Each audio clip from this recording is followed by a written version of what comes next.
নবীর সুন্দর কেমন ছিল? আম্মা জান আয়েশা বলেন, লানা শামসুন ওয়ালিল আফাকি শামসুন ওয়া শামসি খায়রুম মিন শামসিস সামা। আম্মা জান আয়েশা বলেন, জগতের জন্য একটা সূর্য আছে, আমার ঘরে আমার জন্য একটা সূর্য আছে, কিন্তু জগতের সূর্য থেকে আমার সূর্য হলো উত্তম। সুবহানাল্লাহ। শুধু তা নয়, আম্মা জান আয়েশা বলেন, ওয়া শামসুন নাসি তাতলুউ বাদাল ফাজরি ওয়া শামসি তাতলুউ বাদাল ইশাই। আম্মা জান আয়েশা বলেন, জগতের সূর্য উদয় হয় ফজরের নামাজের পর, আমার ঘরে আমার সূর্য উদয় হয় ইশারের নামাজের পর। কন্যা সুবহানাল্লাহ। শুধু তা নয়, আম্মা জান আয়েশা একদিন রাতের বেলা কেতা সেলাই করতেছিলেন, হঠাৎ করে তার হাত থেকে সুইটা পড়ে গেল। আম্মা জান আয়েশা বলেন, আমি সুইটা খুঁজে পাইতেছিলাম না। আল্লাহর নবী যখন আমার ঘরে এশারের নামাজের পরে আমার ঘরে প্রবেশ করলো, আমার নবী প্রবেশ করতে দেরি, আমার হারানো সুইটা খুঁজে পাইতে দেরি হইল না। আল্লাহর নবী কত সুন্দর ছিলেন। হযরত হাসান ইবনে আলীর কাছে এক লোক প্রশ্ন করলো, আপনার নানা কেমন সুন্দর ছিল? হযরত হাসান বলেন, আমার নানার সৌন্দর্যের কি উপমা দিব? উপমা দিতে হলে তো একটা আরেকটার সমান হইতে হয়। আমার নানার উপমা কি দিব? এটা লালা উতালা আলু আল কামারু লাইলাতাল বাদর, 14-15 তারিখের পূর্ণিমার চাঁদের চেয়ে আমার নানার সৌন্দর্য আরো বেশি ছিল। আবু যর গিফারি রাদিয়াল্লাহু তাআলা আনহু যেই মুহূর্তে দেখলেন বেলালের গলায় রশি লাগাইয়া টানে, বেলালকে হেসরাইতে শুরু করে দেয়, বেলালের বুকের উপর পাথর চাপা দিয়ে রাখে, বেলালকে উত্তপ্ত বালুর উপর শুয়াইয়া দেয়। হযরত আবু যর গিফারি রাদিয়াল্লাহু তাআলা আনহু তিনি মক্কার মানুষদেরকে বলতে লাগলেন, ও মক্কার মানুষ, এই লোকটাকে কেন তোমরা এত কষ্ট দিচ্ছ? এই লোকটাকে কেন এত নির্যাতন করতেছ? এমন সময় মক্কার কাফেররা বলতে লাগলো, ও আগন্তুক শুনো শুনো, এই লোকটার একটাই অপরাধ, এই লোকটা কেন মুহাম্মাদের ধর্ম গ্রহণ করেছে? হযরত আবু যর গিফারি রাদিয়াল্লাহু তাআলা আনহু তিনি হতভম্ব হয়ে গেলেন। এক পর্যায়ে আবু যর গিফারি সারাদিন ভর মুহাম্মাদুর রাসূলকে তালাশ করতে লাগলো, মুহাম্মাদুর রাসূলকে খুঁজতে লাগলো। তিনি এক পর্যায়ে দিন শেষ হয়ে গেল, যখন সন্ধ্যা ঘনিয়ে আসলো, আবু যর গিফারি রাদিয়াল্লাহু তাআলা আনহু তিনি বাইতুল্লাহর চত্বরে গিয়ে বসে গেলেন। এমন সময় রাত্র যখন গভীর হয়ে গেল, হযরত আলী রাদিয়াল্লাহু তাআলা আনহু তাকায়া দেখে, হযরত আলী রাদিয়াল্লাহু তাআলা আনহু তিনি বুঝতে পারলেন, চেহারা দেখে বুঝে নিলেন, তিনি বুঝলেন সেই লোকটা মক্কার লোক না, সে বুঝে নিলেন সে বাহিরের লোক। হযরত আলী রাদিয়াল্লাহু তাআলা আনহু তিনি বলেন, ও ভাই আগন্তুক, আপনি যদি আমার মেহমান হইতে চান, আমি আপনার মেজবান হইতে চাই। আবু যর গিফারি রাদিয়াল্লাহু তাআলা আনহু হযরত আলী রাদিয়াল্লাহু তাআলা আনহুর মেহমান হয়ে গেলেন। হযরত আলী রাদিয়াল্লাহু তাআলা আনহু তিনি আবু যর গিফারির মেহমানদারি করলেন, উত্তম মেহমানদারি করলেন, কিছুই জিজ্ঞাসা করলেন না। রাত্র যখন শেষ হয়ে গেল, সকাল যখন হয়ে গেল, হযরত আবু যর গিফারি রাদিয়াল্লাহু তাআলা আনহু তিনি রাসূলের খুঁজে বের হয়ে গেলেন। মক্কার পরিস্থিতি তখন এত ভয়ানক, কারো কাছে জিজ্ঞাসা করবে এমনটা সাহস নাই। হযরত আবু যর গিফারি যখন পায়চারি করতে লাগলেন, হঠাৎ করে তাকায়া দেখে একটা লোকে, একটা জীবন্ত লোককে জ্বলন্ত কয়লার উপর রেখে দেওয়া হয়েছে। হযরত কাব্বাব রাদিয়াল্লাহু তাআলা আনহুকে জ্বলন্ত কয়লার উপর রেখে দেওয়া হলো। হযরত কাব্বাব রাদিয়াল্লাহু তাআলা আনহুর শরীর থেকে চর্বি গলে গলে ওই জ্বলন্ত কয়লাগুলা নিভে যাচ্ছে। হযরত আবু যর গিফারি লোকদেরকে বলতে লাগলো, ভাইয়ের আমার, এই লোকটার কি অপরাধ, কি অপরাধ, এত কষ্ট কেন দিচ্ছেন? এমন সময় লোকেরা বলতে লাগলো, ওই লোকটার একটাই অপরাধ, সে কেন মুহাম্মাদের ধর্ম গ্রহণ করেছে। আবু যর গিফারি আরো হতভম্ব হয়ে গেল। সন্ধ্যা যখন ঘনিয়ে এলো, আবার তিনি বাইতুল্লাহর চত্বরে গিয়ে বসে গেলেন। এবারও দ্বিতীয় দিন হযরত আলীর সঙ্গে সাক্ষাৎ। হযরত আলী রাদিয়াল্লাহু তাআলা আনহু বলেন, ভাই যদি আজকে আমার মেহমান হইতেন, আমি মেজবান হইতে রাজি। দ্বিতীয় দিনও আলী রাদিয়াল্লাহু তাআলা আনহু বাড়িতে চলে গেলেন। হযরত আলী রাদিয়াল্লাহু তাআলা আনহু তিনি আবু যর গিফারের উত্তম মেহমানদারি করলেন। সেদিনও কিছু জিজ্ঞাসা করলেন না। রাত্র যখন শেষ হয়ে গেল, সকালবেলা আবার তিনি রসুলের খুঁজে বের হয়ে গেলেন। সারাদিন খুঁজতে লাগলেন। হঠাৎ করে তাকায়া দেখে একটা লোককে গাছের মধ্যে 4টা হাত তওবা দিয়া পিটাইতে লাগলো আবু যর গিফারি। তিনি ভয় পেয়ে গেলেন। আবার মনে মনে চিন্তা করতে লাগলেন, যে মুহাম্মাদের ধর্ম গ্রহণ করলে জীবন দেওয়া লাগে, যে মুহাম্মাদের ধর্ম গ্রহণ করলে এমন কষ্ট সহ্য করতে হয়, আর এই সহ্য হাসি মুখে মেনে নিতেছে। লোকটা জানি কেমন, না দেখে যাইতে চাই না, মন তো যেতে চাই না। তৃতীয় দিন আবার আবু যর গিফারি রাদিয়াল্লাহু তাআলা আনহু তিনি বাইতুল্লাহর চত্বরে বসে গেলেন। তৃতীয় দিন হযরত আলীর সঙ্গে সাক্ষাৎ।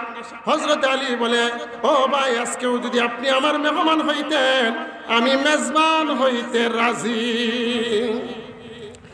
তৃতীয় দিন হযরত আবু যর গিফারি রাদিয়াল্লাহু তাআলা আনহু তিনি আলীর বাড়ির মেহমান হয়ে গেলেন। এবার হযরত আলী কানা পিনার পরে জিজ্ঞাসা করতে লাগলেন, ভাই এক এক করে 3 দিন পর্যন্ত আপনাকে আমি দেখতে পাইলাম মক্কার জমিনে। আপনি কি কাজ করতে এসেছেন? আপনার কাজ কি এখনো শেষ হয় নাই? আপনি যদি আমাকে বলেন। এমন সময় আবু যর গিফারি আবার মনের দিক দিয়ে ভয়, কি অবস্থা মক্কার জমিনে। তারপরে আবু যর গিফারি রাদিয়াল্লাহু তাআলা আনহু তিনি বলতে লাগলেন, ভাই যদি তুমি আমানত রাখো, কথাটা যদি আমানত রাখো, তাহলে তোমাকে বলবো। হযরত আলী রাদিয়াল্লাহু তাআলা আনহু বলে, ভাই আমানতের খিয়ানত কখনো হবে না। এমন সময় হযরত আবু যর গিফারি বলতে লাগলো, ভাই আমি একটা সংবাদ শুনে মক্কার জমিনে আগমন করেছি। বলে, কি সংবাদ? বলে, শুনেছি মক্কার জমিনে একজন নতুন নবী আবির্ভাব হয়েছে, যে এক কুদের দাওয়াত দেয়, আমি তার কুজে মক্কায় চলে আসছি। এমন সময় হযরত আলী বলে, তুমি ঠিক জায়গায় কথাটা বলেছ, আমি তোমাকে ওই লোকটার কাছে পৌঁছে দিতে পারবো। আবু যর গিফারিকে বলতে লাগলো, আগামীকাল সকালবেলা আমার সাথে তুমি রওনা হবে, কিন্তু সাবধান, আমার সাথে যখন রওনা হবে, মক্কার কোনো মানুষ যদি জানতে পারে, তাহলে তোমার উপর কিন্তু অত্যাচার শুরু হয়ে যাবে। আমার সাথে যখন যাইবে, কোন লোক যদি তোমাকে দেখে ফেলে, আমি ঠিক সামনের দিকে রওনা হয়ে যাব, অথবা আমি প্রস্রাবের সোয়াল ধরে বসে যাব, জুতা ঠিক করার সল ধরে বসে যাব, তুমি সামনের দিকে চলতে থাকবে। এই কথা বলিয়া আবু যর গিফারিকে নিয়ে চলতে লাগলো। এক পর্যায়ে আবু যর গিফারি রাদিয়াল্লাহু তাআলা আনহুকে নিয়ে রাসূলের দরবারে পৌঁছে গেল। হযরত আবু যর গিফারি রাদিয়াল্লাহু তাআলা আনহু তিনি রাসূলের চেহারা যখন দেখলেন, রাসূল তো এত সুন্দর ছিল, রাসূলের চেহারা দেখার সঙ্গে সঙ্গে আবু যর গিফারি মনে মনে চিন্তা করতে লাগলো, মনে মনে বলতে লাগলো, এত সুন্দর মানুষ হয় নাকি? এত সুন্দর মানুষ তো নবী ছাড়া আর কেউ হতে পারে না। আল্লাহর নবীর সুন্দর কেমন ছিল? আম্মা জান আয়েশা বলেন, লানা শামসুন ওয়ালিল আফাকি শামসুন ওয়া শামসি খায়রুম মিন শামসিস সামা। আম্মা জান আয়েশা বলেন, জগতের জন্য একটা সূর্য আছে, আমার ঘরে আমার জন্য একটা সূর্য আছে, কিন্তু জগতের সূর্য থেকে আমার সূর্য হলো উত্তম। সুবহানাল্লাহ। শুধু তা নয়, আম্মা জান আয়েশা বলেন ওয়া শামসুন নাসি তাতলুউ বাদাল ফাজরি ওয়া শামসি তাতলুউ বাদাল ইশাই। আম্মা জান আয়েশা বলেন জগতের সূর্য উদয় হয় ফজরের নামাজের পর, আমার ঘরে আমার সূর্য উদয় হয় ইশারের নামাজের পর। কন্যা সুবহানাল্লাহ। শুধু তা নয়, আম্মা জান আয়েশা একদিন রাতের বেলা কেতা সেলাই করতেছিলেন, হঠাৎ করে তার হাত থেকে সুইটা পড়ে গেল। আম্মা জান আয়েশা বলেন আমি সুইটা খুঁজে পাইতেছিলাম না। আল্লাহর নবী যখন আমার ঘরে এশারের নামাজের পরে আমার ঘরে প্রবেশ করলো, আমার নবী প্রবেশ করতে দেরি, আমার হারানো সুইটা খুঁজে পাইতে দেরি হইল না। আল্লাহর নবী কত সুন্দর ছিলেন। হযরত হাসান ইবনে আলীর কাছে এক লোক প্রশ্ন করলো আপনার নানা কেমন সুন্দর ছিল? হযরত হাসান বলেন আমার নানার সৌন্দর্যের কি উপমা দিব? উপমা দিতে হলে তো একটা আরেকটার সমান হইতে হয়। আমার নানার উপমা কি দিব? এটা লালা উতালা আলু আল কামারু লাইলাতাল বাদর, 14-15 তারিখের পূর্ণিমার চাঁদের চেয়ে আমার নানার সৌন্দর্য আরো বেশি ছিল।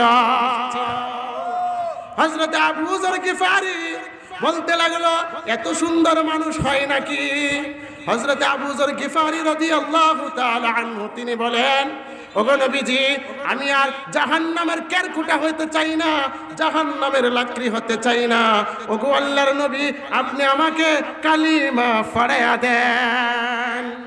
আল্লাহর নবী হযরত আবু যর গিফারিকে কালিমা পড়ায়া দিল। আল্লাহর নবী বলেন আবু যর তুমি কালিমা পড়েছো, মক্কার পরিস্থিতি তেমন ভালো না, তুমি তোমার কওমের দিকে চলে যাও, তাদের কাছে গিয়ে তুমি দ্বীনের দাওয়াত দিতে শুরু করে দাও। আবু যর গিফারি ইসলাম গ্রহণ করলো। ইসলাম গ্রহণ করার কারণে কি মর্যাদা হয়, কি মর্যাদা বেড়ে যায় দেখেন। আল্লাহর নবীর কাছে একদিন হযরত জিবরাইল আমিন বসা। এমন সময় হযরত জিবরাইল আমিন বলে ইয়া রাসূলুল্লাহ ইয়া হাবিবাল্লাহ, ওগো নবীজি আমি আর আপনার কাছে এখন থাকতে চাই না, আমি চলে যাব। এমন সময় আল্লাহর নবী বিশ্ব নবী বলেন ও ভাই জিবরাইল আপনি আমার কাছে আসলে ভালো লাগে, আপনি আমার কাছে থাকলে ভালো লাগে, আপনার সঙ্গে কথা বললে ভালো লাগে, এখন কেন আপনি চলে যাইতে চান? এমন সময় হযরত জিবরাইল বলেন নবী গো আমি এই জন্যই চলে যাইতে চাই, ওই যে তাকায়া দেখেন আপনার আবু যর গিফারি আসতেছে। আল্লাহর নবী বলেন ও ভাই জিবরাইল আপনি কি আমার আবু যর গিফারিকে চিনেন? হযরত জিবরাইল বলেন নবী গো আমি জিবরাইল শুধু আপনার আবু যরকে চিনি এমনটা নয়, আপনার আবু যরকে আসমান জমিনের সকল ফেরেশতারা পর্যন্ত চিনে। আল্লাহর নবী বলেন ভাই জিবরাইল আমার আবু যরের এত শান মান ইজ্জত কোন কারণে বেড়েছে? আল্লাহর নবীর প্রশ্নের জবাবে জিবরাইল বলে নবী গো আপনার আবু যরের মধ্যে 3টা গুণ রয়েছে। আল্লাহর নবী বলেন ও ভাই জিবরাইল কি কি কি কি গুণগুলা? এমন সময় হযরত জিবরাইল বলে নবী গো আপনার আবু যরের অন্তরের মধ্যে অহংকার নাই। আর এখন অহংকারের অভাব নাই। যার আছে টাকা সে টাকার অহংকার করে, যার আছে মানুষ সে মানুষের অহংকার করে। অথচ আল্লাহর নবী বিশ্ব নবী বলেন আল হাসাদু ইয়াকুলুল হাসানাত কামা তাকুলুন নারুল হাতাব। আল্লাহর নবী বলেন হিংসা এমন একটা মারাত্মক রোগ, হিংসা এমন একটা মারাত্মক রোগ, আগুন যেমন ভাবে লাকড়িকে পুরাইয়া সরকার করিয়া দেয়, হিংসা বিদ্বেষ মানুষের আমলকে নেক আমলকে পুরাইয়া সরকার করিয়া দেয়। আল্লাহর নবী যখন প্রশ্ন করলেন ও ভাই জিবরাইল আমার আবু যরের এত শান মান কোন কারণে? এমন সময় হযরত জিবরাইল বলেন নবী গো আপনার আবু যরের মধ্যে 3টা গুণ আছে। 1 নাম্বার হলো আপনার আবু যরের অন্তরের মধ্যে হিংসা নাই। হিংসা ছাড়া দরকার আছে না নাই? 2 নম্বর গুণ হলো জিবরাইল বলে ওগো নবীজি আপনার আবু যর গিফারি সূরা ইখলাসের আমল করে। আল্লাহর নবী বলেন, কোন ব্যক্তি যদি সূরা ইখলাস 3 বার পাঠ করে তাহলে তার আমল নামার মধ্যে 1 কোরআন খতমের সওয়াব আল্লাহ দিয়ে দিবে।